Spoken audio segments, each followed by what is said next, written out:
Hello students, मैं कमल कुमार अपने इस YouTube channel value for time में आप सभी का स्वागत करता हूं। आज का हमारा जो टॉपिक है वो है सिंपल इंटरेस्ट। सिंपल इंटरेस्ट का क्या मीनिंग होगा और उससे रिलेटेड क्वेश्चंस को हम कैसे सिंप्लीफाई करेंगे। बिल्कुल इजी टॉपिक है, इजीली हम सॉल्व कर सकते हैं। जनरली आप देखते हैं कि अगर हम किसी से भी अगर हम मान लो घर परचेज करना चाहते हैं या कहीं हॉस्पिटल का बिल है या कोई कार परचेज करना चाहते हैं और उसके लिए हमारे पास पैसे नहीं है, तो हम वो पैसे किसी से उधार लेते हैं, बोरो करते हैं। तो अब जब हमने किसी से आज पैसे लिए हैं और उसको हम अगर 2 साल या 3 साल या 5 साल के बाद अगर वापस करते हैं, तो मान लो मैंने आज 1 लाख रुपया उधार लिया है, तो 3 साल या 5 साल के बाद मैं उसको 1 लाख रुपया तो दूंगा नहीं, उससे कुछ ना कुछ उसमें मैं एड ऑन करके एक्स्ट्रा अमाउंट दूंगा। तो वो जो एक्स्ट्रा अमाउंट दी जाती है उसको हम कहते हैं इंटरेस्ट। लेकिन इंटरेस्ट भी टू टाइप्स का होता है, एक सिंपल इंटरेस्ट और एक कंपाउंड इंटरेस्ट। लेकिन हमारा आज का जो टॉपिक है वो सिंपल इंटरेस्ट से रिलेटेड क्वेश्चन है कि मतलब जितना रुपया मैंने आज उधार लिया है उसको अगर मैं 5 साल के बाद पे कर रहा हूं, तो उस रुपए के ऊपर ही 1 लाख रुपया लिया है, तो 1 लाख रुपए के ऊपर ही जो इंटरेस्ट बनेगा वही इंटरेस्ट मैं पे करूंगा। तो उससे रिलेटेड हमारा टॉपिक है, वेरी इंटरेस्टिंग टॉपिक है, वेरी इजी टॉपिक है, जिसको हम डिस्कस करेंगे। तो सबसे पहले इंट्रोडक्शन में वही बात कह रहे हैं जो अभी आपको बताई गई है कि क्या कह रहे हैं, as we know people need a lot of money for various reason.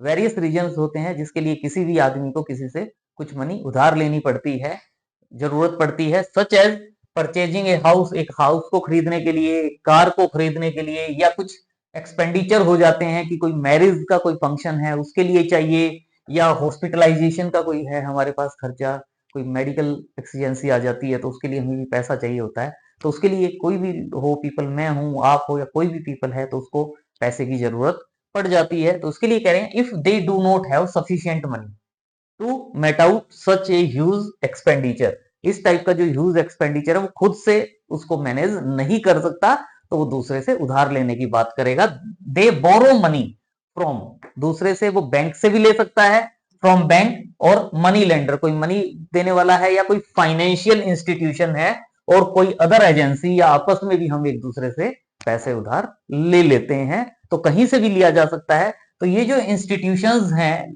Land money only if, वो तभी देते हैं जब हम उनको प्रॉमिस करेंगे। पैसे लेने वाला उनको प्रॉमिस करता है, promise to return the borrowed money. वो ये कहते हैं कि आज 1 लाख रुपए ले लिया, मैं तो दूंगा ही नहीं। वो डिफरेंट थिंग्स हैं कि भी पैसे किसी ने आज उधार लिया और 2 साल बाद, 6 साल बाद कहते क्यों दिया था, वो डिफरेंट थिंग्स हैं। लेकिन हम यहाँ मैथ्स की बात करें तो हम ये मान के चल रहे हैं कि जिसने आज पैसा उधार लिया है वो साल के बाद, 2 साल के बाद, जो उसने प्रॉमिस किया है कि भी 2 साल के बाद दे दूंगा या 3 साल के बाद दे दूंगा, वो उस पैसे को लौटाएगा ही लौटाएगा। क्योंकि हमने क्वेश्चंस भी सोल्व करने हैं। Return to borrowed money after specified period of time, की वो प्रॉमिस करता है कि भी मैं इस स्पेसिफाइड पीरियड ऑफ टाइम के बाद आपके पैसे लौटा दूंगा। At the end of the specified period, जो स्पेसिफाइड पीरियड का एंड होगा उस टाइम में वो जो उसने पैसा उधार लिया है वो तो देगा ही देगा, उसके अलावा कुछ एक्स्ट्रा भी देगा। तभी तो भाई, अगर 1 लाख रुपए मैंने आज किसी से उधार लिए और 2 साल के बाद भी मैं उसको 1 लाख रुपए दे रहा हूं, तो वो मुझे क्यों देगा? भाई आज 1 लाख रुपया दिया उसने, कल भी 2 साल के बाद भी 1 लाख रुपए दे रहा हूं, तो क्यों देगा? उसको कुछ ना कुछ उसमें इंटरेस्ट आएगा, उसका मतलब उसको कुछ ना कुछ फायदा लगेगा कि आज 1 लाख दे रहा हूं तो वो मुझे 1,10,000 देगा या 1,20,000 देगा। तो वो उसको कुछ ना कुछ उसका इंटरेस्ट ऐड होगा, उसको कुछ ना कुछ बेनिफिट नजर आएगा, तभी तो वो हमें पैसा उधार देगा। तो वही कह रहे हैं, after the end of specified period we have not only to pay the money, हम केवल जो मनी हमने उधार ली है केवल उसको पे नहीं करते, which we had borrowed, but also some additional money, additional money भी हम पे करते हैं, is to be paid for using the lender's money.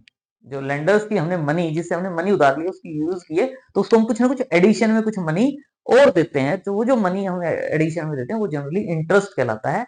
तो यहां हम कह रहे हैं, in this context we define the following terms which are commonly used in borrowing and lending.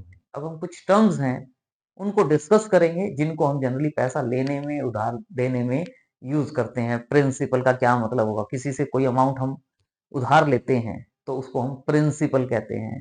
किस रेट से लेते हैं, किस हिसाब से आप उसको पैसे को दोगे, 2% इंटरेस्ट से या 4% इंटरेस्ट से, मतलब उस पर मुझे कितना इंटरेस्ट मिलेगा, किस रेट से इंटरेस्ट मिलेगा, कितने टाइम के बाद पे करेंगे।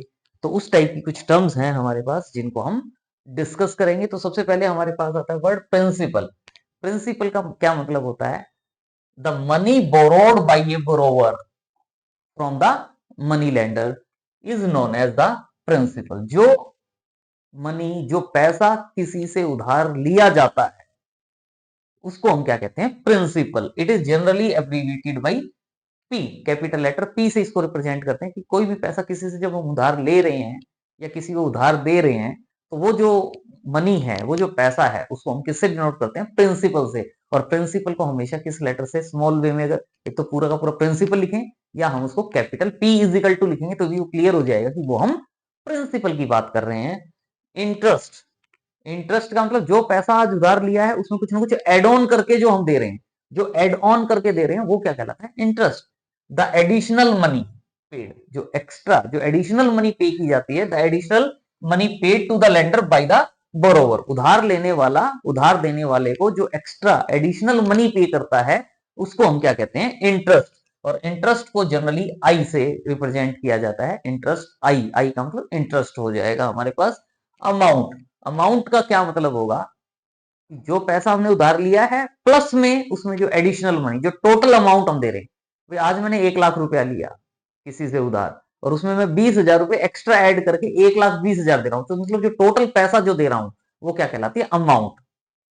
Amount, the total money paid back by the borrower. जो बोरोवर है, उधार लेने वाला जो है, वो जो टोटल मनी बैक करता है, पे करता है, इज कॉल्ड द अमाउंट। और it is generally abbreviated by capital A से। अमाउंट को हम कैपिटल ए से लिखते हैं और जनरली यहां हमें पता चल जाता है कि जो अमाउंट है, अमाउंट, अमाउंट का मतलब क्या होगा कि जो पैसा हमने उधार लिया था प्लस जो एडिशनल अमाउंट हमने दिया था। उधार जो लिया था वो प्रिंसिपल कहलाता है और एडिशनल अमाउंट, एडिशनल मनी जो हम पे करते हैं वो इंटरेस्ट कहलाता है। तो अमाउंट इज इक्वल टू क्या हो जाता है? प्रिंसिपल प्लस इंटरेस्ट, या A is equal to P plus आई।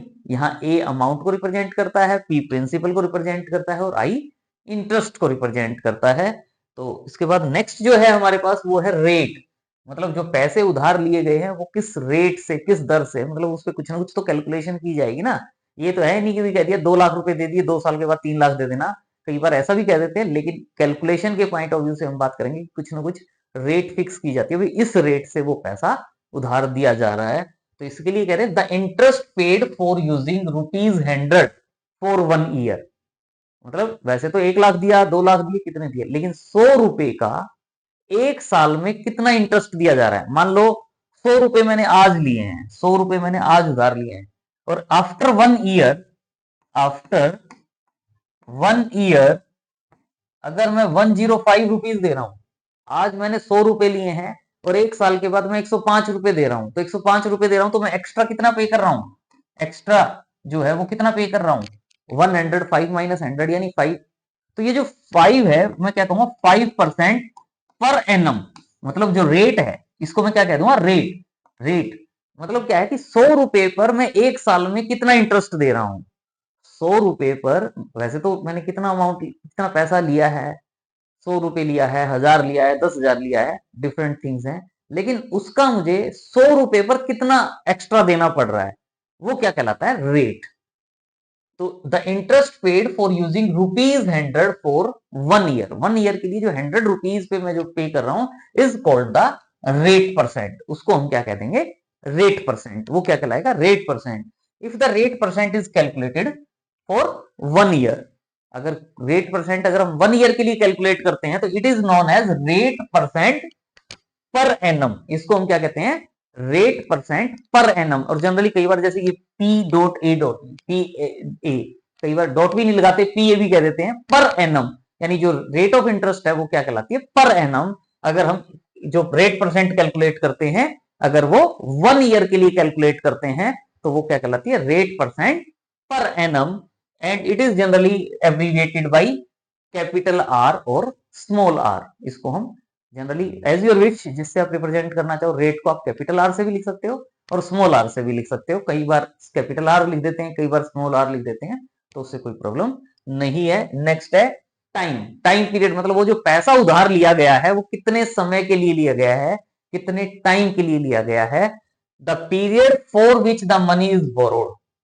जो मनी उधार ली गई है वो कितने टाइम के लिए ली गई है, कितना पीरियड के लिए ली गई है। The period for which the money is borrowed is called the time period. इतने साल के बाद हम देंगे, इतने साल के लिए हम उधार ले रहे हैं, तो वो जो है क्या कहलाता है, टाइम पीरियड। और टाइम पीरियड को हम जनरली टी और एन से डिनोट कर देते हैं। जरूरी नहीं कि स्मॉल टी से ही करें, कैपिटल टी से भी कर दें, तो कोई हार्ड एंड फास्ट रूल नहीं है कि यहाँ तो स्मॉल टी लिखा हुआ था।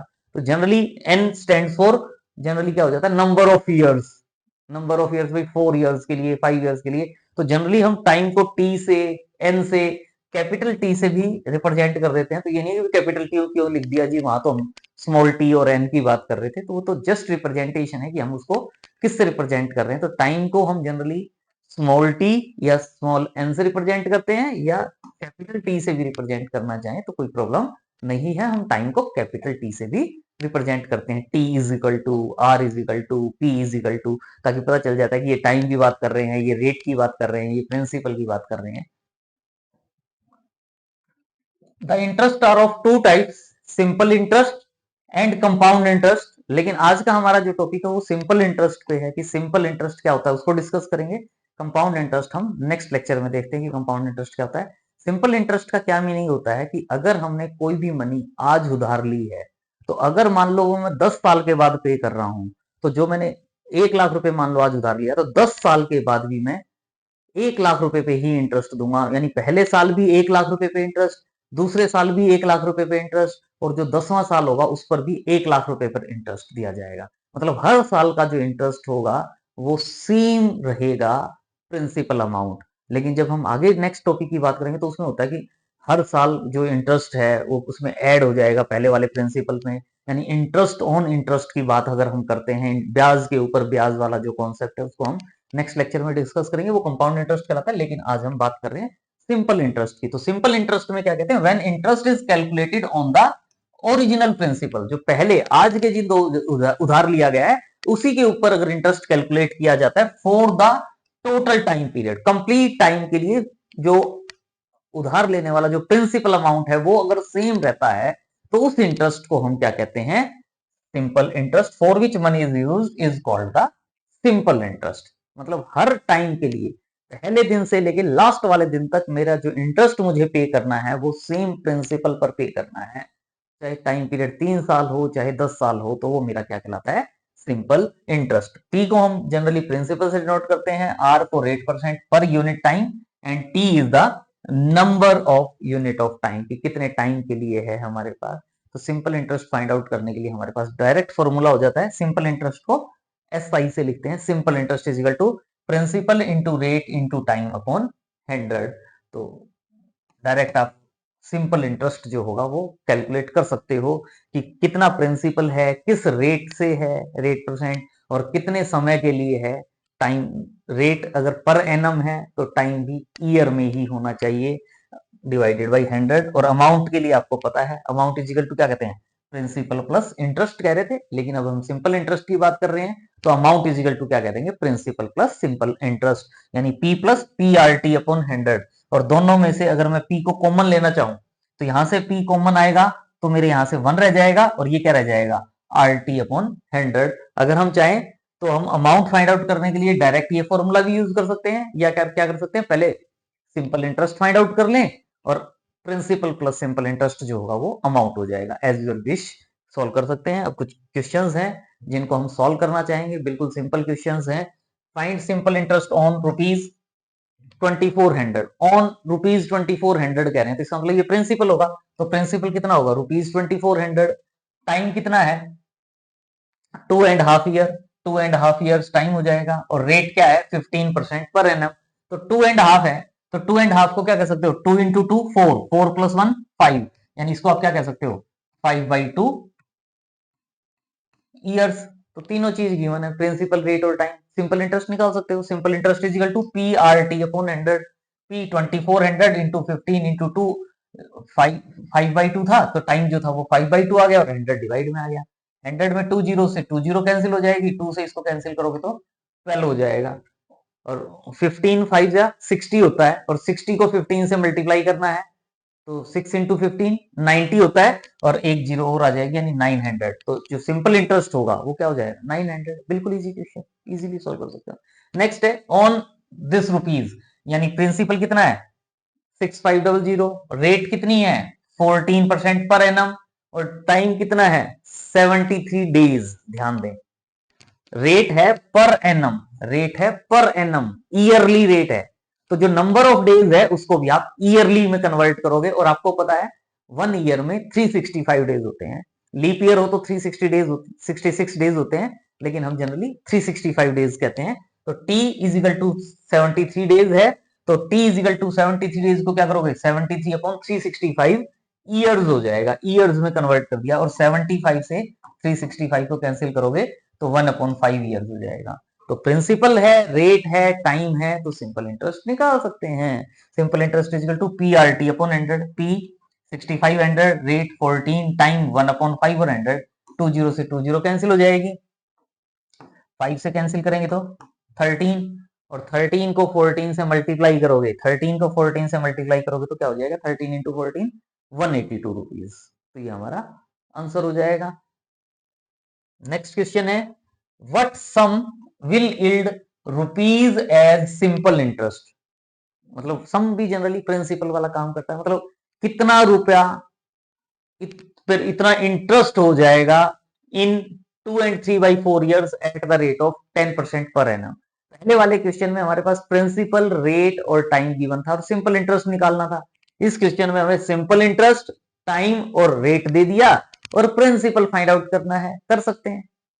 तो मान लेते हैं कि जो प्रिंसिपल है, सम जो है, कितना रुपया लिया था उसने उधार, p रुपीज लिया था, और रेट गिवन है 10% पर एनम, और टाइम गिवन है 2 and 3/4 ईयर्स, यानी 4 into 2 8, 8 plus 3 11, 11/4 ईयर्स।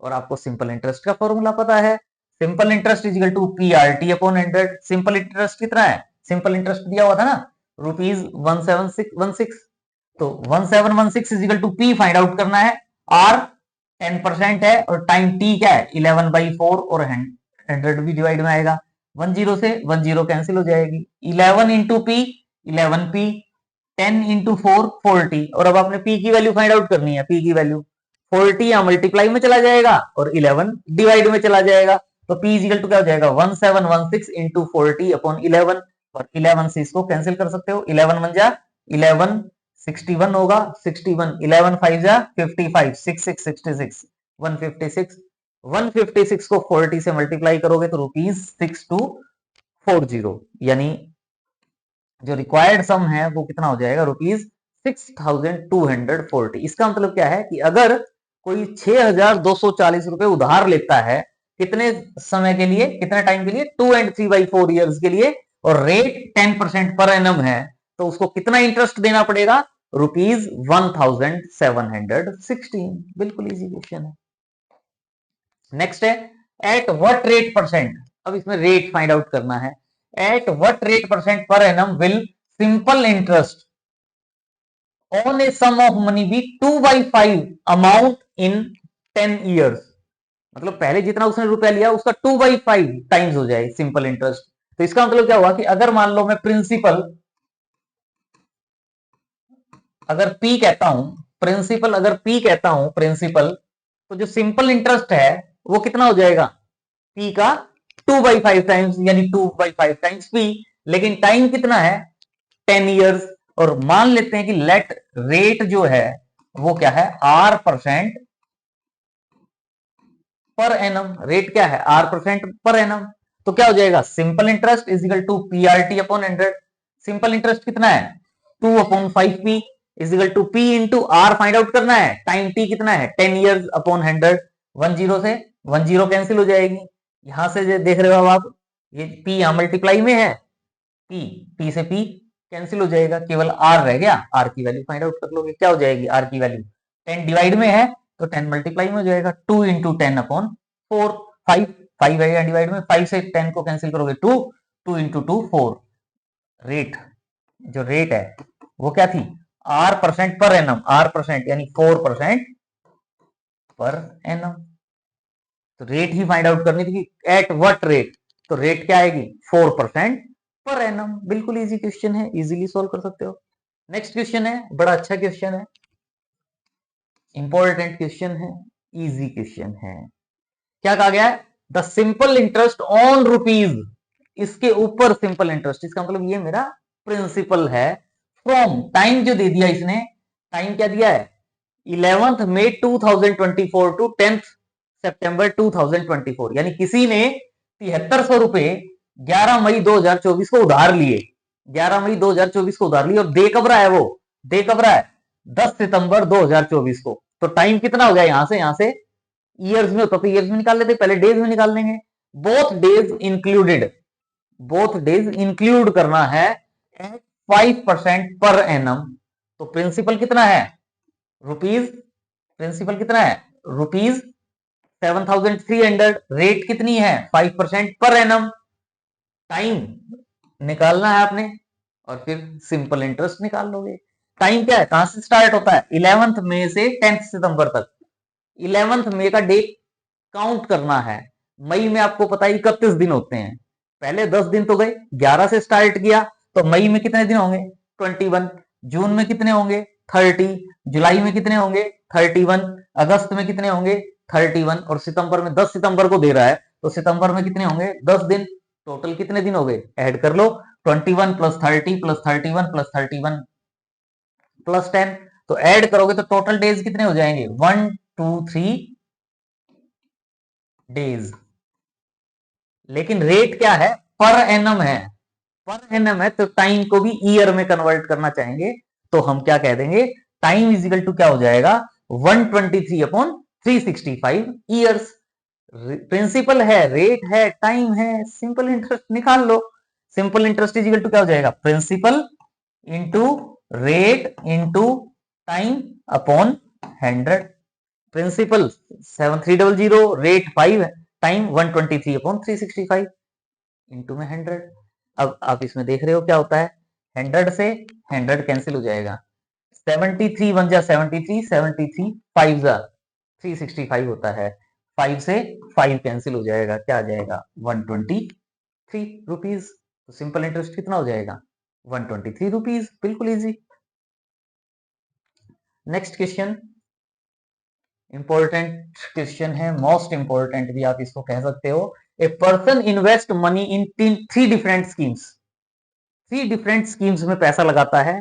पहली स्कीम, फर्स्ट स्कीम में लगाया उसने कुछ पैसा, सेकंड स्कीम में लगाया, थर्ड स्कीम में लगाया, 3 स्कीम है, तीनों स्कीम में पैसा लगा रहा है। डिफरेंट स्कीम्स फॉर 6 ईयर्स, पहले में 6 ईयर्स के लिए, दूसरी में 10 ईयर्स के लिए, और तीसरे में 12 ईयर्स के लिए, at the rate of 10% per annum, at the rate of 12% per annum, at the rate of 15% per annum.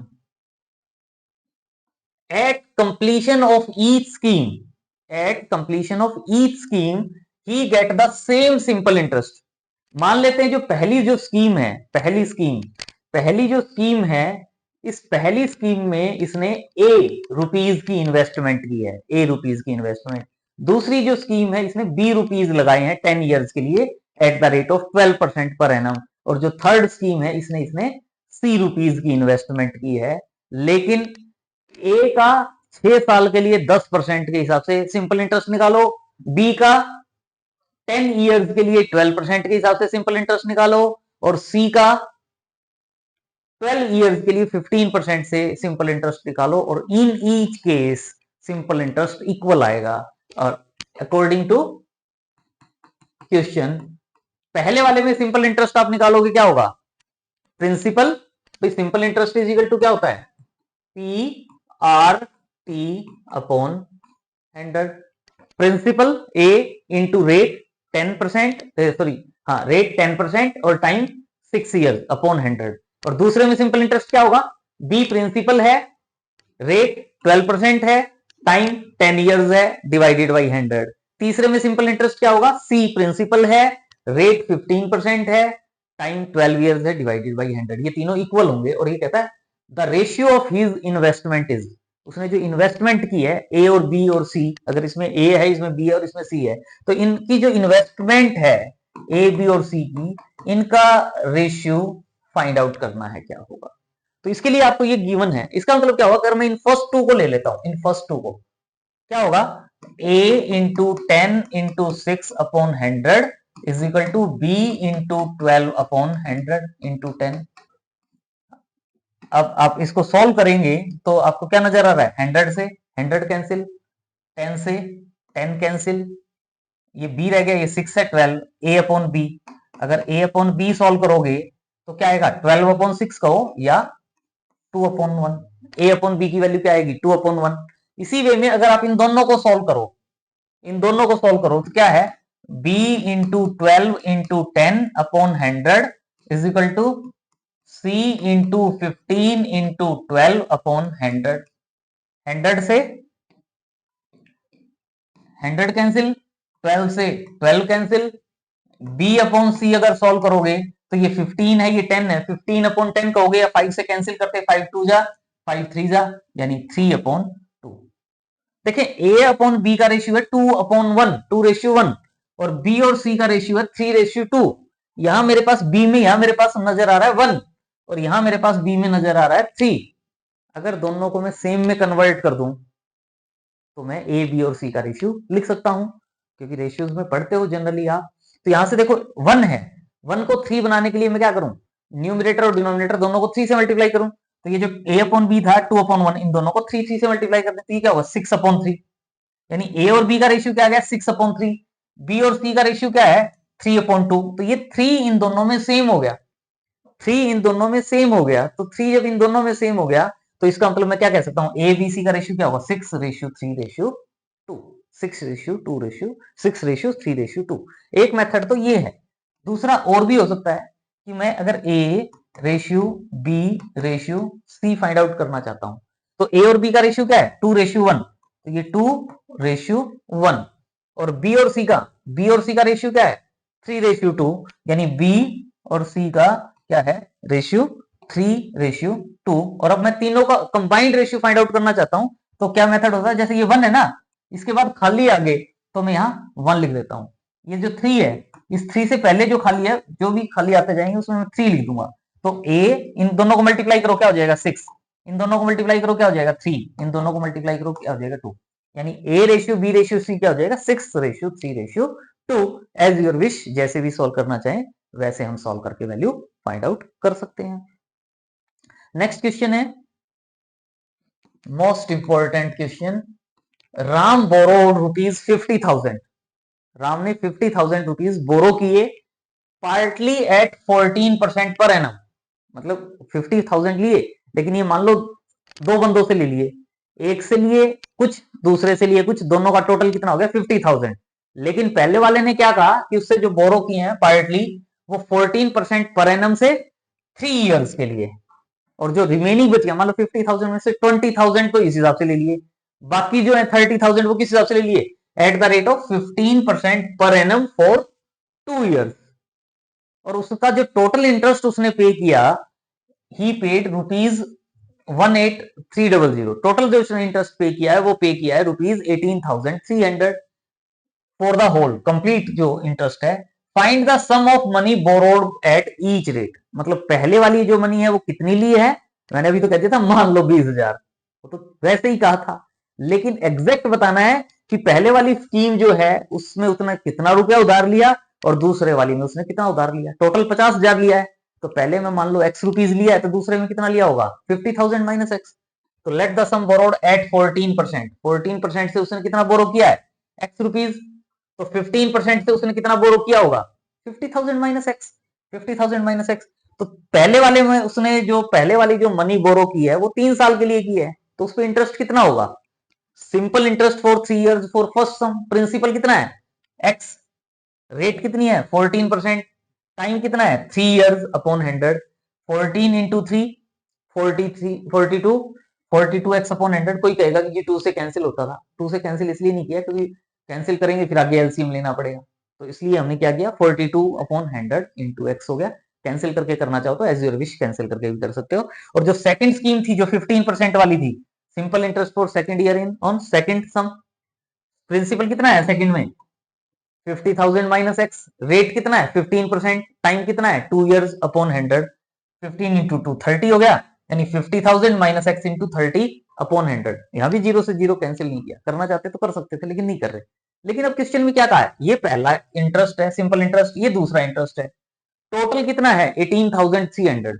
यानी इसका मतलब इन दोनों का जो सम है, इन दोनों को अगर मैं ऐड करूंगा तो वो 18,300 होगा, यानी x की फॉर्म में मेरे पास एक इक्वेशन आ जाएगी और वहां से सॉल्व करके हम x की वैल्यू फाइंड आउट कर सकते हैं, और वो जो x की वैल्यू यहाँ पुट करेंगे तो वो हमारा आंसर हो जाएगा। भाई पहली टाइप में इतना ही बोरो किया, दूसरे से इतना बोरो किया, तो वो हमारा आंसर हो जाएगा। तो दोनों का सम, दोनों को ऐड करो और 18,300 के इक्वल रख दो, तो टोटल सिंपल इंटरेस्ट ये हो गया। लेकिन टोटल सिंपल इंटरेस्ट कितना गिवन है, 18,300। देखो मैंने यहाँ 100 इसलिए रख लिया, नहीं तो मुझे एलसीएम लेना पड़ता, सॉल्व करना पड़ता। अब मैं इसको 100 से मल्टीप्लाई कर देता हूँ पूरे को, ताकि यहाँ से 100 कैंसिल आउट हो जाएगा और ये वाली वैल्यू जो होगी वो 100 से मल्टीप्लाई हो जाएगी। तो 42x प्लस 30 को इससे मल्टीप्लाई करोगे, 3 इंटू 5 15, 4 जीरो यहाँ है, एक जीरो यहाँ है, 5 जीरो, तो 15 के बाद 5 जीरो आ जाएंगी। 30 into minus X minus 30x is equal to, इसको हमने 100 से मल्टीप्लाई कर दिया, 2 जीरोज पहले ही थी, 2 जीरोज और आ गई। ये 42x और ये 30x माइनस का है, तो 42x माइनस 30x 12x रह जाएगा, और ये प्लस का है, उस साइड जाएगा राइट साइड, तो माइनस का हो जाएगा। यानी इसमें से, यानी ये समझ लो 183 में से 150 माइनस करना है, बाकी तो 4 जीरो आ ही जाएंगी। 183 में से 150 माइनस करोगे तो 33 होता है, तो 33 के बाद 4 जीरो आ गई, और इसका मतलब x इक्वल टू क्या हो जाएगा, 30 के बाद 4 जीरो और उसको 12 से डिवाइड करना है। 12 से आप डिवाइड कर सकते हो, 12 से डिवाइड करोगे तो क्या आ जाएगा 27500, यानी पहले वाली जो स्कीम है उसकी वैल्यू क्या आ जाएगी 27500, और दूसरे वाले में क्या आएगा 50,000 में से इसको माइनस कर दो, 50,000 माइनस एक्स, 50,000 में से 27,500 माइनस कर दो, क्या आ जाएगा 22,500। यानी the sum of money borrowed at 14%, 14% से कौन सा था, एक्स वाला था, तो यानी रुपीज 27,500।